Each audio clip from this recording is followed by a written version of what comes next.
Hello Technolovers, meskipun pasangan Prabowo Gibran sudah lengkap, diharapkan bahwa jika Prabowo Gibran menang dalam pemilihan presiden 2024, dia akan melanjutkan program yang telah dilakukan Presiden Jokowi selama 2 periode sebelumnya. Dengan demikian, kemungkinan kenaikan harga di sektor pertambangan, perkebunan, dan pertahanan akan meningkat jika Prabowo menang dalam pemilihan 2024. Proyeksi ini menunjukkan jejak dan perhatian yang signifikan Prabowo di bidang-bidang tersebut. Namun, untuk Gibran sendiri, industri kecil dan menengah atau UMKM serta industri makanan dan minuman berpotensi menguntungkan. Untuk lebih jelasnya, akan kita ulas tentang industri dan saham yang berpotensi menguntungkan jika Prabowo Gibran menang dalam pemilihan 2024 berikut ini.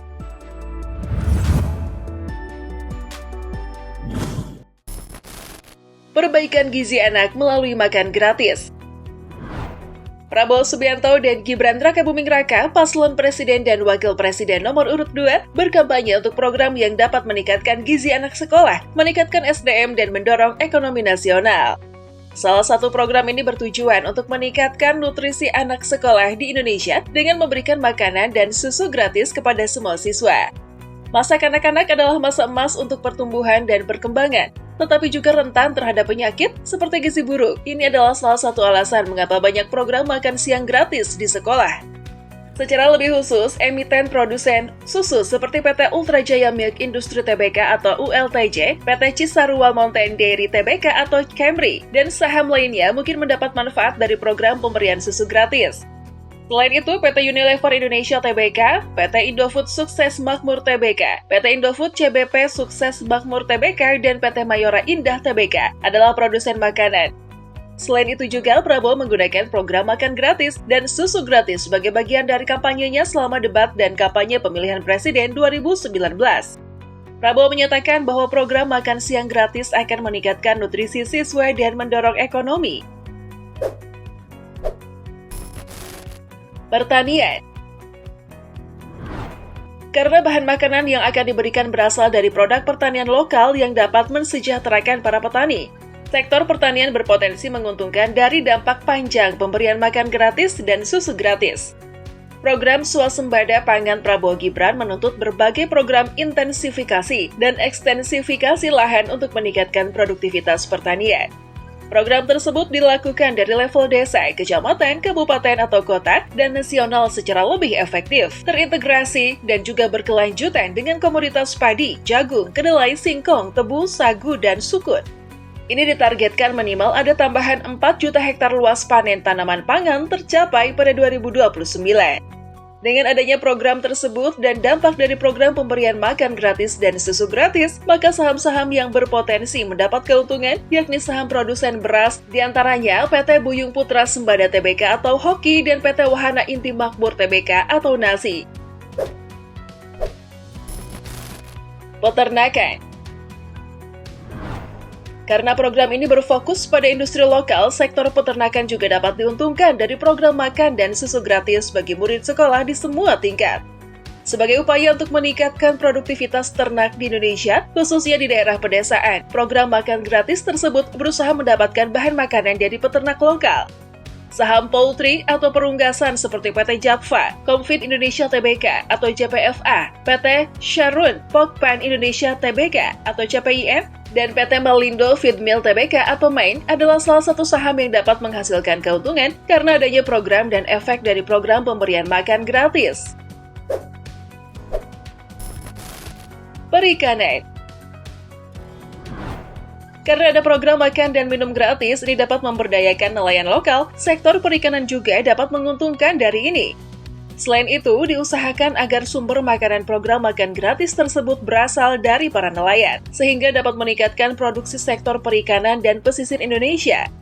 Saham-saham yang berkaitan dengan budidaya ikan dan udang seperti PT Sekar Laut Tbk atau SKLT, PT Panca Mitra Multi Perdana Tbk atau PMMP, dan PT Sentral Proteina Prima Tbk atau CPRO mungkin mendapat keuntungan dari adanya program dan efek dari program pemberian makan gratis. Pertambangan. Pertambangan akan menguntungkan jika Prabowo menang. Meskipun kebijakannya akan cenderung berbeda sedikit, program hilirisasi yang dilakukan Presiden Jokowi juga mungkin dilanjutkan. Prabowo memiliki setidaknya 2 perusahaan yang berkaitan dengan pertambangan batubara, PT Nusantara Energi dan PT Nusantara Kaltim Coal. PT Nusantara Energi adalah induk perusahaan, sedangkan PT Nusantara Kaltim Coal adalah anak usaha. Meskipun keduanya masih perusahaan swasta dan belum masuk ke pasar publik, tetapi jika Prabowo menang dalam pemilihan, saham batubara mungkin menguntungkan dan bahkan bisa naik dalam beberapa tahun ke depan. UMKM. Selain itu, para pelaku usaha mikro kecil dan menengah atau UMKM diharapkan menggunakan bahan makanan dalam program makan gratis Prabowo Gibran. Prabowo juga berjanji akan menaikkan kelas UMKM. Salah satu prioritas yang akan diprioritaskan Prabowo Gibran adalah meningkatkan UMKM sebagai bagian dari ekonomi kerakyatan. Sebagai contoh, salah satu dari 8 visi misi Astacita yang diusung adalah peningkatan ekonomi kerakyatan melalui UMKM. Mengembangkan industri kreatif, lanjutkan pembangunan infrastruktur, dan meningkatkan lapangan kerja berkualitas adalah tujuan utama. Di mana dalam debat Cawapres, Gibran menyatakan bahwa mendorong ekonomi kreatif dan usaha kecil dan menengah atau UMKM nasional adalah prioritas utama pasangan nomor urut 2. Dia menambahkan bahwa upaya untuk mendorong ekonomi kreatif, termasuk usaha kecil dan menengah atau UMKM, adalah tujuan utama. Ini adalah memungkinkan penciptaan 19 juta tenaga kerja selain melanjutkan hilirisasi dan mempertahankan pemerataan pembangunan yang tidak lagi berpusat di Jawa sentris. Selain itu, Gibran menyatakan bahwa dalam waktu dekat mereka akan melindungi usaha kecil dan menengah atau UMKM di tanah air dengan menerapkan hilirisasi digital.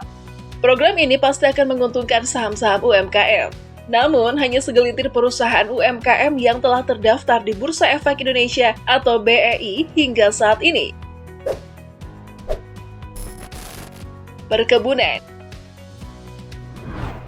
Selain bekerja di pertambangan, Prabowo juga memiliki bisnis perkebunan. Dia memiliki 5 perusahaan perkebunan, PT Tusam Hutani Lestari, PT Tanjung Redeb Hutani, PT Kertas Nusantara, PT Kiani Hutani Lestari, dan PT Belantara Pusaka. Meskipun kelimanya belum dijual, sektor perkebunan mungkin juga bangkit jika Prabowo menang dalam pemilihan 2024. Ada berbagai macam industri perkebunan di Indonesia, termasuk perkebunan kelapa sawit, perkayuan, perhutanan, dan lain-lain.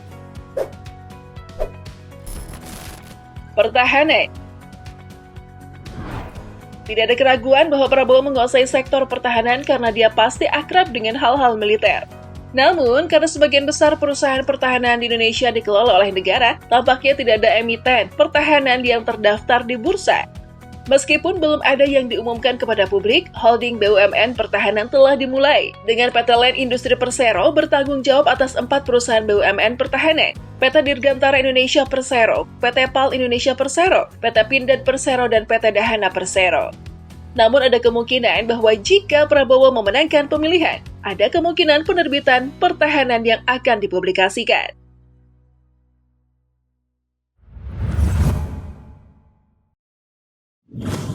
Nah, gimana menurut kalian? Apakah kalian tim Prabowo Gibran atau tim kubu lain? Coba berikan tanggapan kalian di kolom komentar. Oke deh, thanks for watching and see you!